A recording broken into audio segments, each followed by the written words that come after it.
Hi guys, in this tutorial I'll show you how to recreate this Instagram penguin trend. The easiest way is to find a penguin video with a car, like the ones you've seen on Instagram. In this example, I'll open my video and pause it. Then simply take a screenshot of the penguin with the car by pressing the print screen key or using any screenshot tool you prefer. After capturing and saving the screenshot, go to Higgsfield AI. Navigate to Image and select Cinema Studio Image. Drag and drop the screenshot into the text field. Next, adjust the aspect ratio. Since I want a vertical video, I'll choose 9:16. Now you'll need a prompt. I've already prepared one, so I'll copy and paste it here. Note that where it says, replace the Toyota Camry with a Honda Fit, you should customize it for your case. If your car is different, simply change the car names. Also, read the prompt carefully and add any details you want to customize the final image. Once the prompt is finalized, upload the image of the car you want to use to replace. After reviewing the prompt and settings, click Generate and allow the image generation to complete. While the video is being analyzed,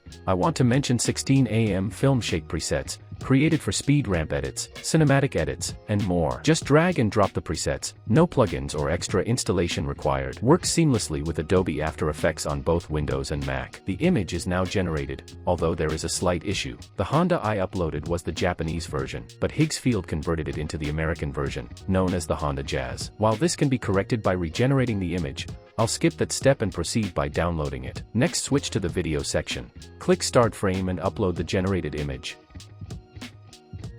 You'll then need a video prompt, which is provided in the description below. Copy and paste it into the video prompt field. Set the aspect ratio to 9:16. Adjust the video duration as needed here. I'll leave it at 5 seconds. Disable the audio, enable slow motion, and then click Generate. Allow the process to complete. After the generation is complete and you're satisfied with the result, download the video and import it into After Effects or your preferred editing software to continue building the project. The prompts used in this tutorial are provided in the description below. Review and modify them as needed. Hope you found this video helpful. Thanks for watching, and if you enjoyed it, please give it a like.